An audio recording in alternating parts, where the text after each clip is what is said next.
Good afternoon, and thank you for joining us today.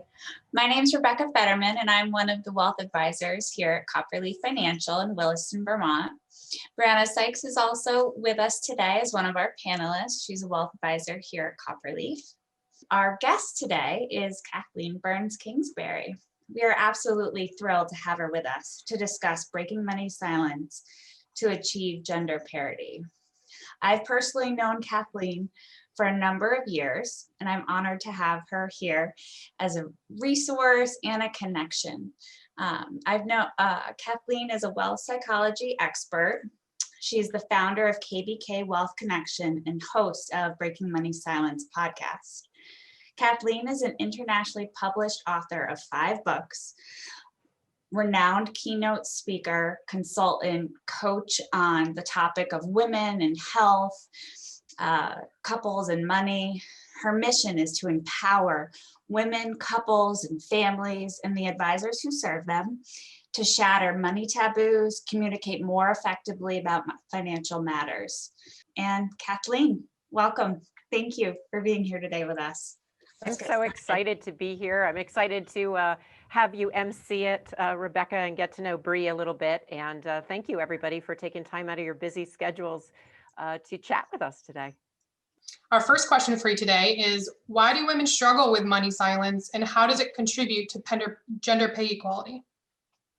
Great place for us to start. I think one of the things for us to keep in mind during this entire conversation today is that we live in a society that thinks talking about money is taboo.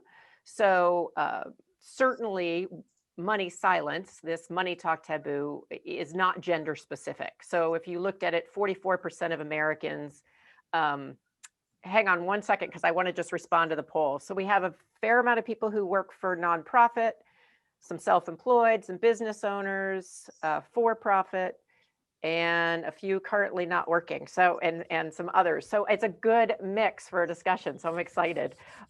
So let me get back to your question. So basically, almost half of Americans would rather talk about death, dying, or politics than talk about money. And then if you look at women as a subset, research has been done where 61% of women would rather talk about their own death than talk about finances. And so the reason I'm talking about money silence and this taboo against talking about money is because I do think it affects women in a more great manner than it affects men. And I do think it's one of the areas that we can control that contributes to the gender wage gap. So while it's unfortunate, I think the taboo against talking about money is a big one and a big factor in what we need to be talking about and what we need to learn to do in order to close that gender wage gap. And just to remind people, women right now, the latest statistics are white women make about 80 cents to every man's dollar. And if you look at women of color and Black women, it's 56 cents to every man's dollar. So it's still far from equitable. Thank you so much. Those are some shocking statistics. I'm going to ask you to elaborate just a little bit more, if you wouldn't mind. Why do you think women are having trouble negotiating, or why do women have trouble asking for money? Where's that block happening? Well, I think it's complicated. I think it's complicated for a lot of us because there's something about asking for money because money can be such a charged issue. But when you look at women asking for money, there's a couple of different factors. One is that we are judged differently than men typically in terms of asking for more money.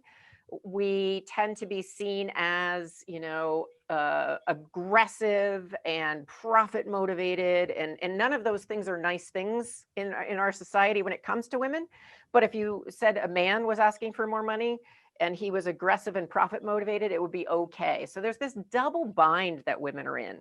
So I think there's the conscious and unconscious gender bias that's out there, the messages that were sent around what it means to be a woman and be profit motivated and want to make more money and want to be paid for our value. And then I also think that there's a piece around women not having as much practice. Now, bear with me, Bree, for a minute. So what I mean by that, and you two are fairly young, but women only really got into the workforce in a major way in the 70s. And so if you look at that, that's not, 50 years of women investing, negotiating their salaries, managing their money, and compared to men who have been doing it forever. So I think it's the combination of, we just need to build up these skills and this confidence. And I think then we need to really figure out, how do we get over our own internalized bias against ourselves asking for money? And then also, how do we cope with the bias that's out there that we can't necessarily change? Yeah, I think you bring up a lot of really good points, and I'd love to dig into a couple of them. But you mentioned how, women have been doing this for 50 years or so, and men way longer. Is there a role for men in this search for gender equity? Absolutely. When I think about my own situation, so years ago, before I got into this field, I was a classic under earner, meaning I would never ask for a raise. I would never, think to negotiate anything, because I was raised that it was rude and you just didn't do it. I married my husband, and he taught me so much about negotiating. And so he was my first male ally that told me, first of all, you can negotiate things. Second of all, it can kind of be fun if you're not too emotionally attached, which is a little harder with your salary than, say, a dining room table.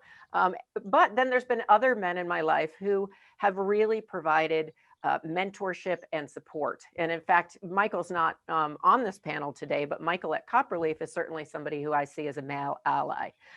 Because men are often in the power position, so they can advocate for you. And they also just have a different perspective, not always, but often, that can be really useful for us to take in. I think lots of perspectives, in addition to what you're thinking, is really an important piece of the puzzle. So yes, I think men should be part of the conversation, and it isn't an either or. Gender equity means we're all equitable, no matter how we identify in terms of our gender or our sexual orientation or our race. This concept of allies is really intriguing. Is it as amazing as it would be to be able to talk to men about this, because as you said, they've been doing this forever, so they do present that perspective. Are there other forms of allies, groups of people, different scenarios that might work for different people that you could suggest to help people rally and get their ally group? I think it's an individual thing to think about, what are the areas that, talking about money, what are the areas in terms of salary negotiation, or if you work for yourself, it may be that you are asking for money from clients and prospects, or if you work for a nonprofit, it certainly can play out in terms of fundraising. So I think it's really thinking about, what are the areas that I'm strong in when it comes to negotiation and talking about money, and what are the areas of challenge, and then building your ally group that way. So I know for me and a lot of the women that I coach, I have a strong network of female powerful women that if I'm curious, like, am I charging enough? Am I undercharging? I call them up either individually as a group, and we powwow through it. I certainly have male allies in addition to my husband, who I can say, hey, am I getting overly involved in this? Like, help me just be a little bit more direct about it. And then I think there's lots of different organizations out there.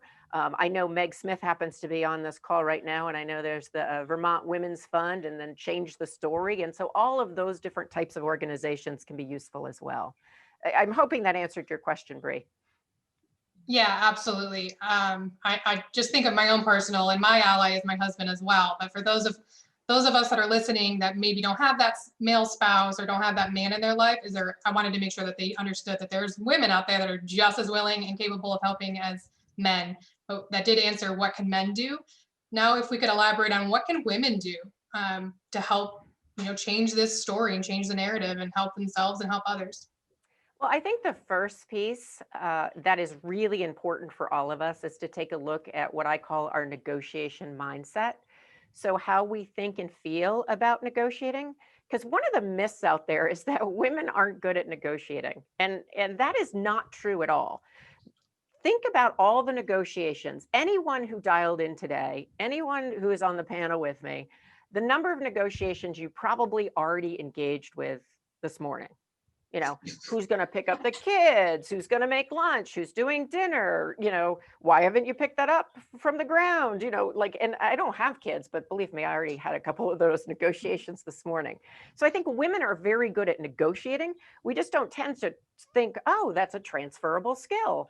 And so the minute you throw money into the mix, it can get a little bit emotional and complicated. So I think the first step, and one of the things that I encourage everybody to do, is take some time to think about what are the automatic thoughts and beliefs I have about negotiation, and not just look at what I'm not good at, because we can be too easily critical of ourselves. Think about what's one thing you're really good at, and what's one thing that maybe is an area you need to grow, because that psychology of money really needs to be there before you can implement all the skills. And there's lots of skills training out there, and I can certainly speak to that. But I really think unless you have your psychology of money in place and you kind of are able to understand what your roadblocks are, it's really hard to bust through and be able to have these conversations. But once you have that, it's not as hard, and you get to learn each time you go. So it's a big learning process. I mean, I've been doing this for years. It wasn't so easy when I was an under earner for the first time asking someone to pay me what my worth was.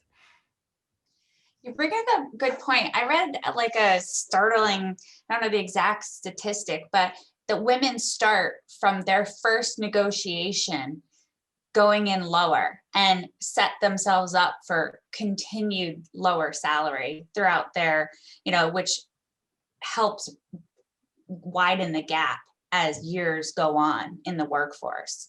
I think about how do we expand these conversations to more of like the college age too, like the younger generation as well, to help bring their negotiation skills up. So I just think about that dynamic.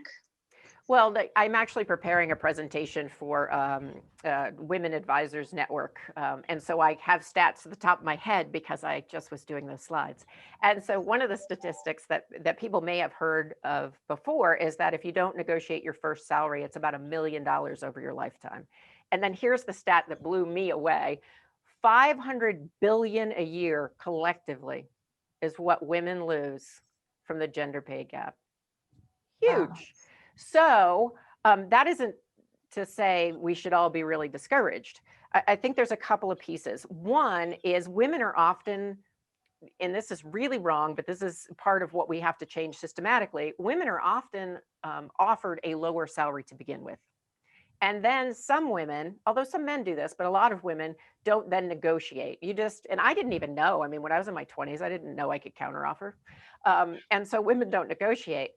And then the other piece is, on the flip side, I've talked to a lot of human resource people who are offering the jobs, and they get really frustrated when women won't negotiate. Because if you are going for a corporate position and they offer you a salary, they usually lowball it knowing you're going to counter. And so when you don't counter, you've actually left that money on the table. Whereas men, and this is a generalization because I know men who don't do this, but a lot of men just know that you're supposed to counter.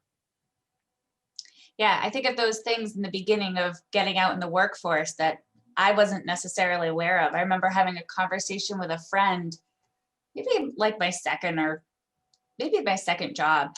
And we were talking about how I'd gotten an offer, and she was like, well, you have to negotiate. And I was like, what am I negotiating? Like, they gave me an offer. And she was like, oh no, you have to negotiate. And it wasn't on my radar. I didn't realize that you had that opportunity there was more money on the table.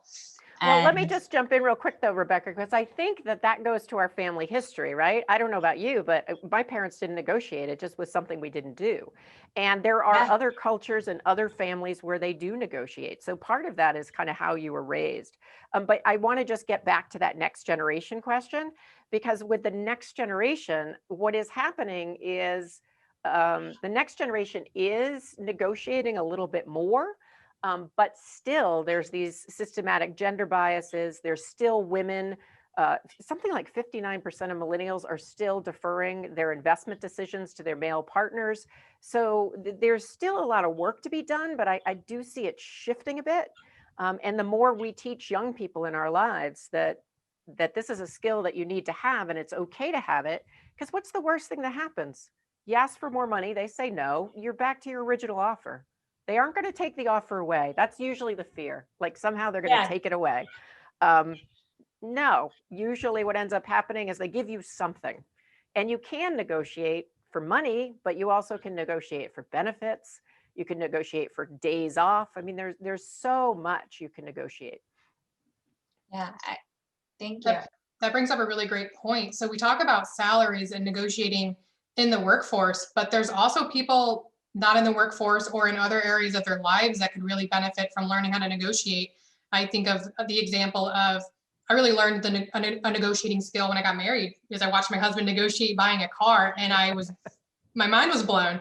You don't just go in and pay and move on. So are there some areas in life other than salary negotiation that we know women struggle with that we could bring up and potentially help out a little bit?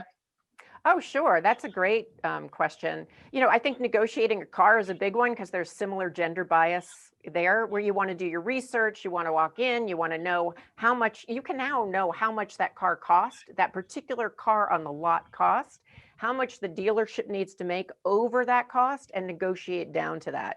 Now, that's something that, I'm going to sound so antiquated, before the internet, that's something that you really can arm yourself with, that kind of data. So certainly negotiating a car, negotiating with your bank. People don't understand that banks are competing with each other. You can negotiate closing fees, you can negotiate sometimes, depending on your credit rating, kind of what that rate's going to be.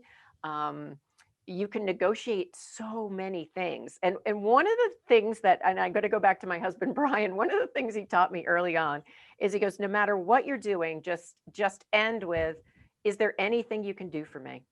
And he goes, then be quiet. And so I do that now, and you'd be surprised what people give you. I'm like, so is there anything else you can do for me? And then the hard part is shutting up. I have to be quiet. And then inevitably, like the first time I did it was a cell phone guy, and he starts throwing all these cell phone accessories at me. And I thought, well, this is fun. What's the worst thing? He didn't give me anything. And now I have like extra earphones. That's great. You brought up research on cars and things like that. And I think about some of the resources.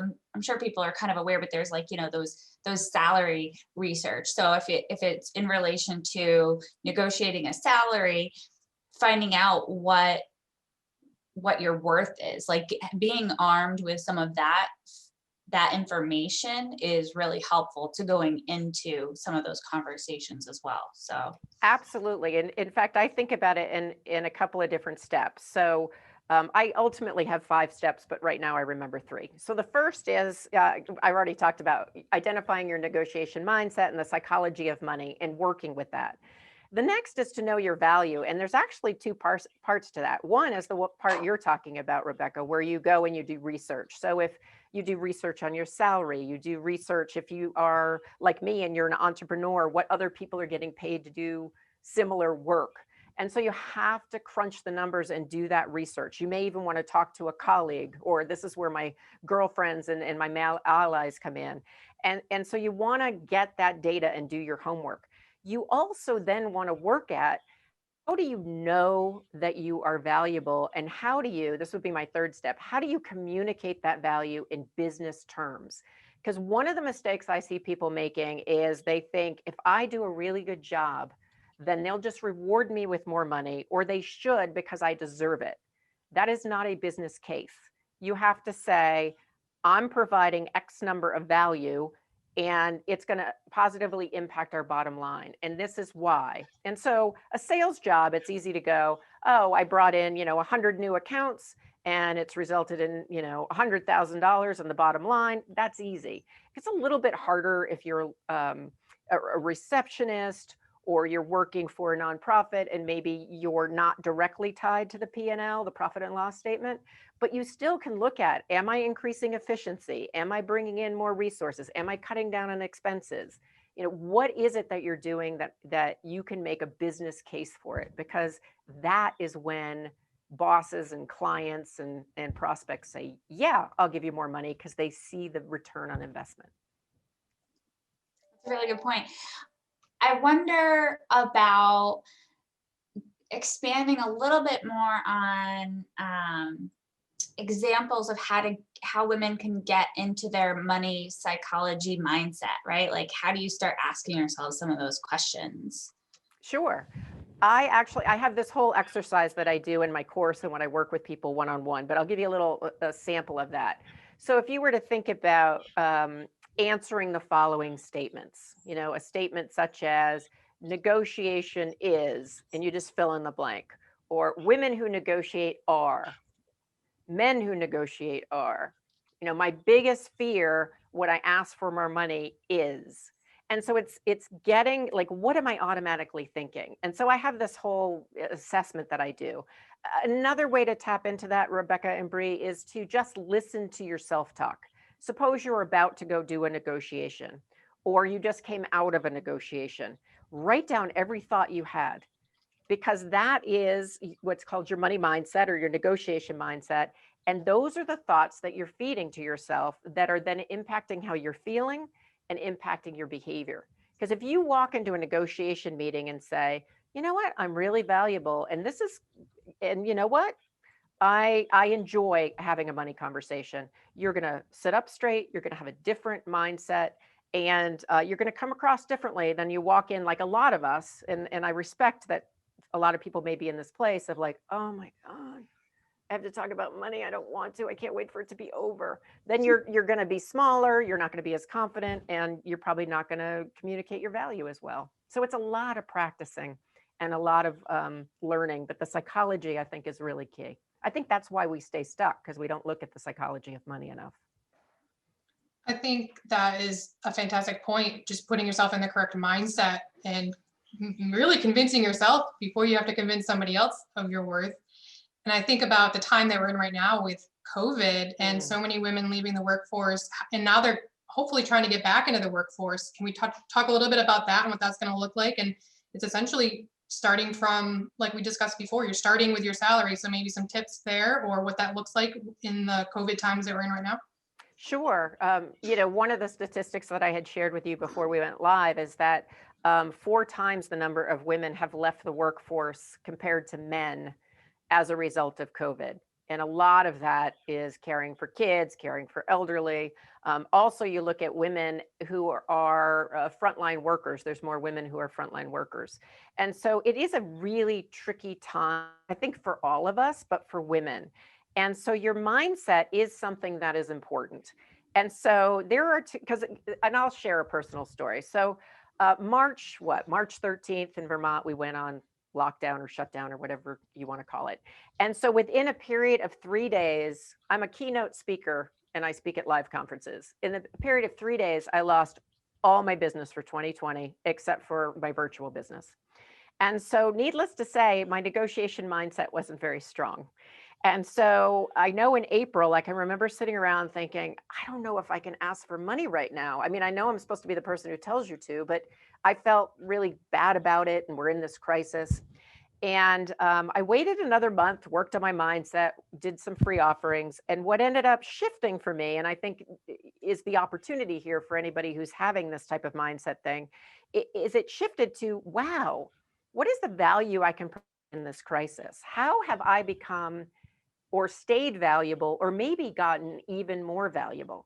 For me, I talk about the psychology of money. I talk about handling difficult feelings and financial stress. That is more valuable right now. So it was really pivoting and seeing, okay, in COVID, and I know COVID's a horrible thing, and I'm not saying it's positive in any stretch, but what is the silver lining? How might you, from a professional standpoint, have added more value, have helped out in different ways, or maybe have pivoted? If you're a business owner, I pivoted to a lot more online, been able to expand things. So I think there's an opportunity in a crisis to really get clear and to really look at, okay, I can look at it as the glass is half full, that, oh, I can't charge anybody, I'm lucky to have a job. Or I could look at it, did I say half full, half empty? Anyway, the negative side is half empty. Yeah. Half full is really looking at it and going, wow, I have a lot to provide right now, and I'm worth being paid that. In fact, just before this session today, I quoted some of my fees, and it doesn't sound like they're going to hire me, but I know somebody else will hire me at that rate. So it's not a problem.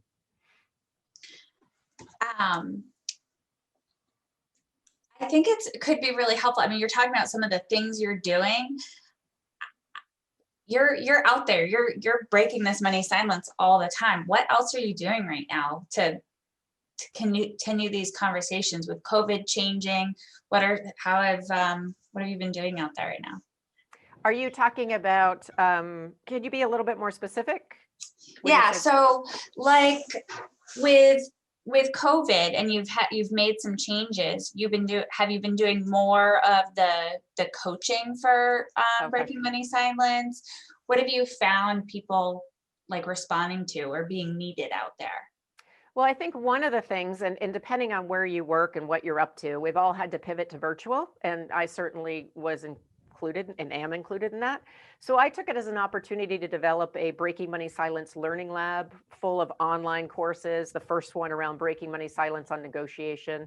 I've always coached, and I've always coached virtually one-on-one. I'm working more with entrepreneurs, business women, because it's my passion. I mean, when we talk about clarity, one of the clarity pieces that I got in COVID was I like working with advisors. I really enjoy it, but boy, I miss working as much as I used to with women entrepreneurs. And so I think if you can pivot and look at what's out there is so much out there around negotiation. It doesn't have to be my stuff. You know, there is a lot of stuff that's out there that you can read.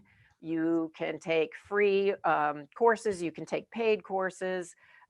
There's a new, I just saw some listserv where women are getting together and talking about the salary issue. So there's a lot out there if you look. So I think that's what you're referencing, Rebecca. I just want to make sure I'm on target there. No, that's great. Thank you. You could pick 3 things that everyone should do in every negotiation skill. What are those top 3 tips that we should be doing every single time? Ooh, top 3 tips. I think you should prepare before you go in. And by prepare, I mean, it's knowing kind of what your numbers are and having a range, what you want versus what you'll settle for and what you're going to walk away from. So before you get in the conversation, because you're going to be emotional during the conversation, even if you're good at negotiating. So prepare and have a strategy before you walk in would be number 1. Number 2 would be know that it is often more than one conversation. So I call this the power of the maybe. It is so powerful in a negotiation for someone to maybe throw a counteroffer or throw an offer, and your gut is saying, geez, I don't know, that doesn't really fit with what I prepared for. To say, you know what, I really want to take some time and I respect what you're saying. Can I get back to you in 24, 48 hours? Inevitably, people say yes. And if someone says no, it may be that you don't want to work with someone like that anyway. So just know the power of maybe and give yourself a little bit of time to know that it's a series of conversations. And then the last one, Bree, I would say is celebrate any victory that you have. If you are at the starting point where you just have never broken money silence and asked for anything in addition to what you've been offered, if you go in, no matter what the outcome of the meeting is, celebrate that you went in and you spoke up. Now, if you maybe are a little more advanced in your skills, celebrate when a deal goes well. And when a deal doesn't go well, then just take some time to analyze it. Kind of do this debrief of what could you have done differently, but then let it go. We need to not be so critical of ourselves.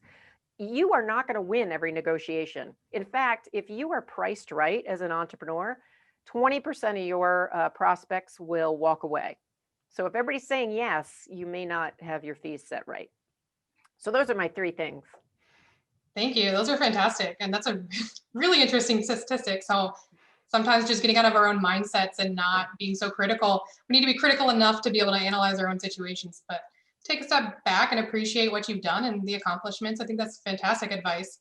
A little further on that, do you have any success stories that we can use to kind of motivate ourselves to take these next steps? Yeah, I have one that was recent that I'll start with, and I have another one as well. So recently I had a colleague of mine who had the COVID effect, is what I'll call it, right? So someone had asked her to do a training, and it was going to be virtual. And so we were talking, and she had 1,000 reasons. She's not a client of mine, she's just a friend. Thousands of reasons why, it's virtual. I don't have to travel anywhere. I've never done it before. even though she was an expert in the topic, I've never done anything with this company. It went on and on and on. And I said, well, what would you normally charge for this? And she said, well, I'm thinking of charging $1,000 because I feel like they're not going to say yes to anything else. I said, no, that was not the question. I said, what do you think that this is worth? And she said, I really would like 2,000 for it. I said, okay. I said, ask 2,000 for it. And she said to me, I can't do that. I said, okay. And this is another tip. What's one step outside your comfort zone? Like not this much, where you blow yourself out of the water and you think, oh, that was just too much. Just one step. And she goes, I can ask for 1,800. I said, then ask for 1,800. I go, what would you settle for? She said, 1,500. So she got 1,800. So she got almost double the money by just talking it through with somebody and deciding to step outside her comfort zone. I also just very quickly want to tell you this other story because it's a little bit different. I have another person that I've worked with who is great at salary negotiations. I mean, just a ninja. I'm in awe of how good she is at negotiating her salary. But she is not great at negotiating when someone hires her to speak. All of a sudden, she's giving it away. So, she gets $150,000 jobs, $200,000 jobs, and she just doesn't blink an eye. But when it came to getting her fee, especially from women's groups, she'd always be like, well, I can do it, or I can volunteer. I said, what is that about? And so we determined that because she enjoyed speaking so much, that she made up a story in her head that because she enjoyed it, she shouldn't be paid as much, which is understandable from an emotional standpoint, but not how pay works. And so I am happy to report after maybe a year or two of really looking at this, and that it took a long time because she had a day job, but basically now she's $15,000 a keynote and she gets it. So she went from 1,000 because I enjoy it to now 15,000. I really still enjoy it, and now I'm making something that makes it worth being away from my family because she has kids and a husband and everything.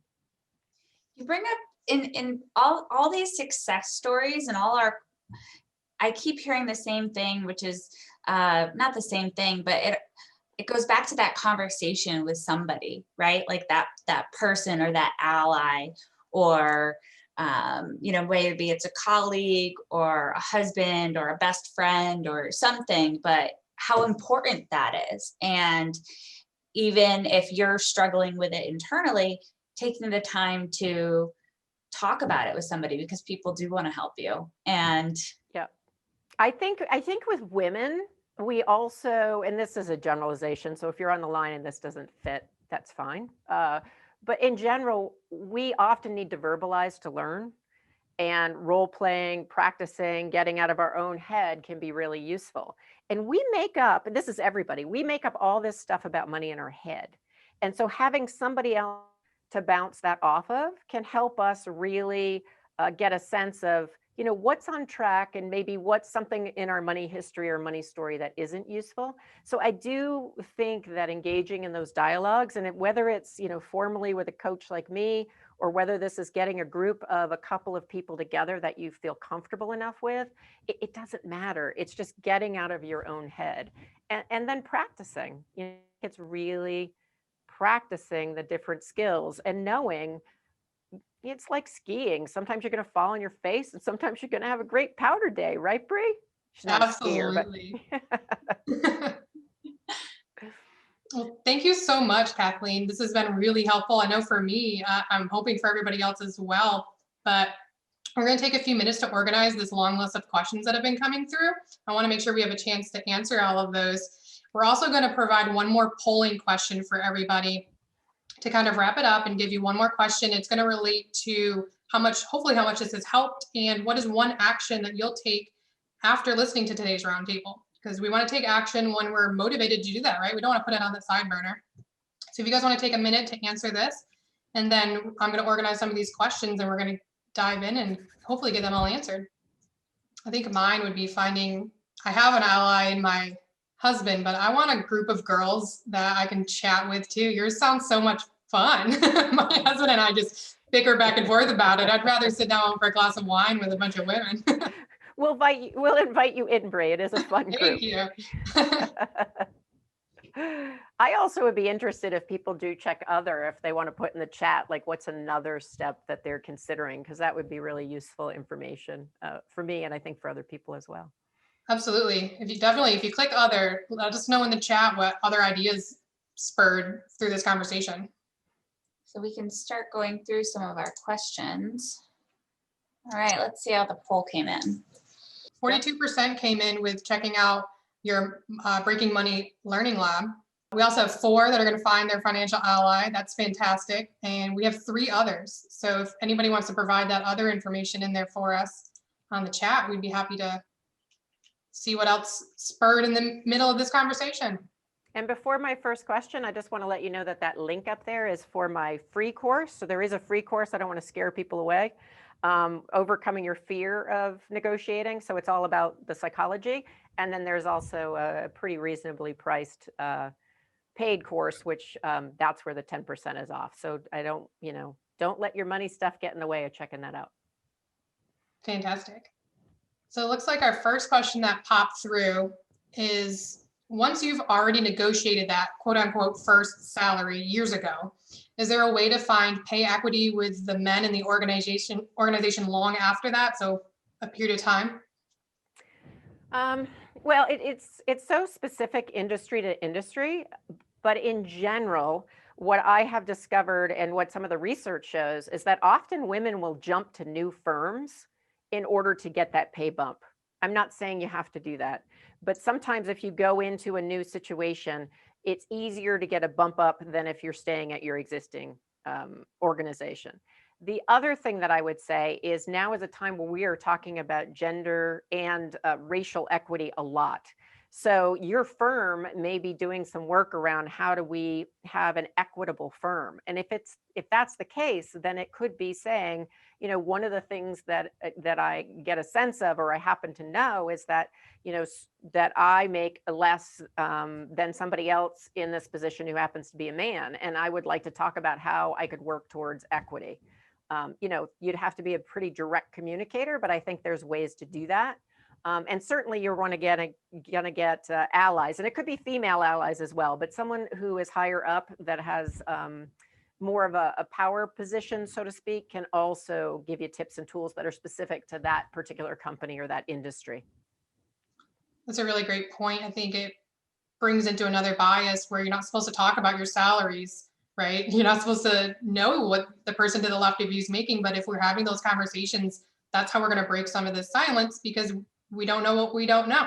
So bringing it up to your employer and maybe having that conversation, I think that's a fantastic tip. And hopefully, yeah, we're moving towards salary transparency. Yeah, absolutely. Our next question is a little specific, but I'm going to try to be as general as possible. But this person wants to know what their next steps are. Essentially, they go in confident, they have the data behind them, despite having all of this information and feeling like they're having great conversations. They've gotten offers that are not market value, and they've had to walk away, and it's left them feeling very frustrating. So if she knows what she's worth, she knows how to have that conversation, what can she do? What other steps can she take? I think one of the things is and I'm hesitating just because I'm not sure the exact situation, but if you have a decent relationship or even can do a debrief with the person that you had the negotiation conversation with, to say, my sense of it went really well and this is a below market offer. Is there anything I could have done differently to get a different offer? Or is this more indicative of where your firm is financially? So to get some information as to, is it something that she's doing that she's unaware that she's doing or that she could do differently? Or is it really the nature of the industry and the beast? And anytime you can debrief, and if you can't do it with that particular person that hired you, maybe you can talk it through with somebody who has that knowledge that can help you see that. Because that does sound incredibly frustrating. Absolutely. Hopefully that answers that question for them. The next one is, what do you think about the research that indicates that women who make the first offer tend to have better outcomes? I didn't know about that research. What do you mean women who make the first offer? Do you guys know that research? I'm unaware. This is from Cynthia. If you want to add some more information. Yeah, for Cynthia, that add would be something fantastic. about women who make the first offer. Because I guess I would need to know, is that salary, like you're sitting there having a negotiation and you make the first offer, or I just need a little bit more, and then I'd be more than happy to react to that. Absolutely. We'll come back to that and give her a minute to give us some information. So this one I think is going to gear a little bit more towards Rebecca and I, but how does the money mindset and negotiation fit into how you think about financial planning or investing? Ooh, I can't wait to hear what Rebecca and Bree have to say. Do you want to start with that one, Rebecca? Sure. Well, I find it really interesting. The majority of inquiry calls that come in to start the conversation about our services are usually from women. I don't know if we've ever tracked the exact statistic, but it's usually women wanting to begin the conversation. And one of the most important things is, we start that conversation, but then hopefully it's done as a couple, whether the couple is, male and female, or female and female, and male. We have those conversations. And I think that making sure that you're aligned with a financial planner who wants to make sure that every voice is heard is really important. So making sure you're aligned with somebody who wants to hear you and understand your goals and your wishes and what your money mindset is. And we have people talk to us about negotiating salaries as well. It's the range, or even car negotiations. We've talked to people about the whole spectrum. And I think it leads to so much about how you decide whether you're going to talk to a financial planner and how you're going to invest. All of it goes into it. Where you can probably Absolutely. Yeah, I'm going to give a little bit of advice on this as well. Just from the years that I've been in this industry and talking to all different types of individuals, couples, there's a commonality among them all, and it's that the women in a relationship tend to be more silent when they're sitting in front of us having a conversation about their personal finances. They lean towards their husband to answer questions, to set the appointments, to kind of guide them along the way. And it's okay to discuss things in private, and you let somebody else be the spearhead in the conversation. But I urge everyone to have those conversations and feel assertive and understand your personal finances, because women live longer than men. So you don't want to come down to a point where you've let this go and you've let your husband take over, and then maybe he passes away and now it's all on you, and you've never done it before. You never really paid attention, and you may not be comfortable with your financial advisor. It happens a lot of times where the spouse passes away and then the wife wants to switch because they never had a relationship with that advisor.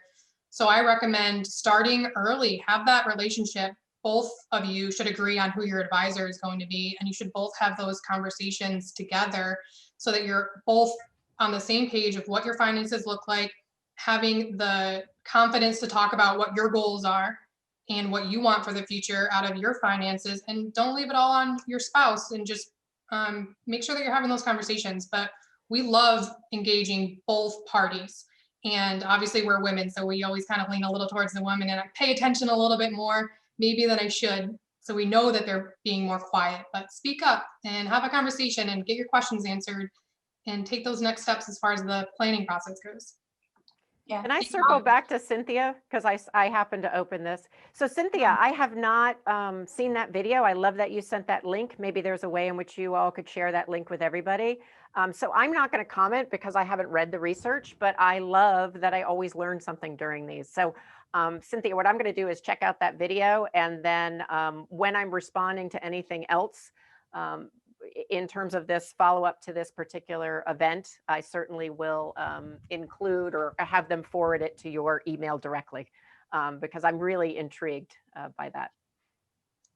Yes, thank you, Cynthia.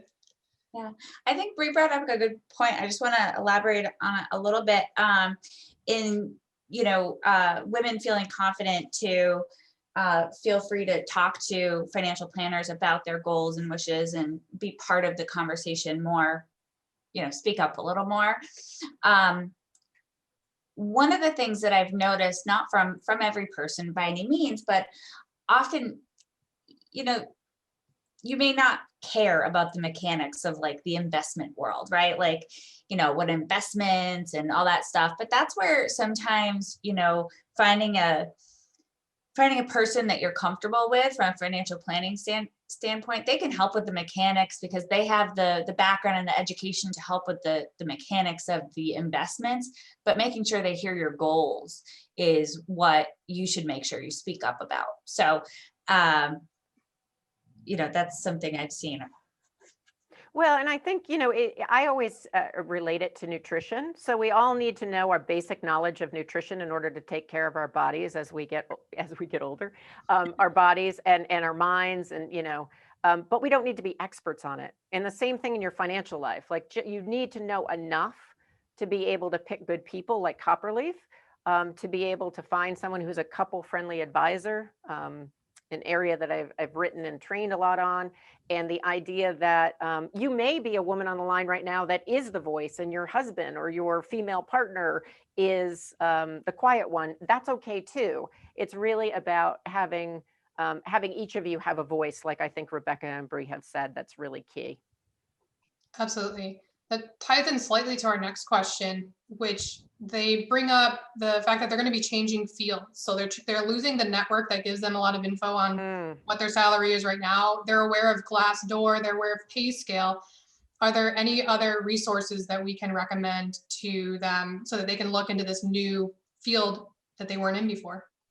I would look in two different areas, and I've changed fields 3 times, so I know what this is like. I would look at LinkedIn and see in the job offerings for that particular field what the salaries look like. I also, if you have attended a college, you could contact that college career department, and they can often give you that information as well. Usually that service is free as an alumni. And because you are thinking about going into a new field, I don't know whether you've decided to make the jump, it's never too soon to do informational interviews and start to gather that information and build your network. Because I do think networks are something that are so key and so important. And women, we're really powerful when we come together in a network. And so, starting to form that would be really important as well. And I guess the last thing I'd say is probably financial advisors might have a sense of different careers and different incomes just because they work with so many people, that Rebecca or Bree might be able to help you out as well. Absolutely. This is a pretty interesting one. Are there any specific tips for negotiating via email? Ooh, love that question. I do not believe in negotiating via email. So I think what is really important is if you are going to have a money and negotiation conversation, obviously a lot happens on email, and believe me, I'm a writer, I'm gonna email a lot. The minute money gets into the dialogue, I pick up the phone. I elevate it to a phone call, because when you're negotiating, part of it is hearing somebody's tone, getting a sense of being able to respond in the moment. And I understand why a lot of times we might want to do it in email. Certainly I've done this because you can kind of hide an email and you don't have to feel so much in email. But I really think elevating it to a phone call, it's an extra step, but it often allows you, and this is my other advice on the phone call, lead with value, reinforce why you have value, and then talk about money second. So somebody might start by saying, what's your, and I hear this happens all the time now, kind of what's your salary range? Well, and something along the lines of, I'd love to hear a little bit more about the position and talk about value that I could provide, and then get back to that. Would it be okay if we circle back? They may say no, but I think having a phone call is best, and avoiding email negotiation when at all possible. I have to agree with that one. I don't know if it's all women, but I know I struggle with tone in emails. So I would never want to come off as more assertive, as we said earlier, than I am. Yes, I would say I've been known to be a little blunt. My team is like, you're a little direct. I'm like, I am. Just seen the pre-draft. Well, the other thing about money mindsets, just quickly for the email thing, is often we read an email, especially about money, with our own money mindset. So we may, the person who's receiving it, we have no control over how they're going to process that. We have no understanding. But when we're talking to them on the phone, we can get a little bit of a sense of that. Absolutely. This one's really interesting. So we've talked about the negotiation process and what that looks like. And someone even mentioned walking away, but this person wants to know, how do you recover when a negotiation falls flat? Do you have specific steps on what to do next? I have a lot of experience in that as well. And I certainly coach people through this. I think, there's a couple of things to do. One is I don't want to take all emotions out of this. This isn't easy. So if you don't feel well, give yourself a period of time not to feel well, right? So maybe it's an hour, maybe it's a day. I would encourage you not to make it a week. But give yourself the time to be upset, to call people in your life who are good with emotions and can support you while you're upset. And then once you're able to have some of those feelings, I would say go back and look at, I don't think any negotiations a flop. I think often things don't work out. And usually down the line, longer term, we have a sense of, oh, there was a reason for that. In the moment, it doesn't feel that way at all. It just feels yucky. But then start to do that debrief of, how did it go? What are things that I could have done differently? What are the things that I did well that I'm going to continue to do? And then know with negotiations, some of it's out of our control, right? And we don't know a lot of pieces. Like when you talk about salary negotiation, you may lose out on a job before you even get to that, but you don't know who else were the candidates. So I think it's really having your feelings, getting support, and then doing that debrief around what worked, what didn't work, what might I try differently, and how do I, instead of beat myself up, because I'm a recovered perfectionist, so I can beat myself up with the best of them.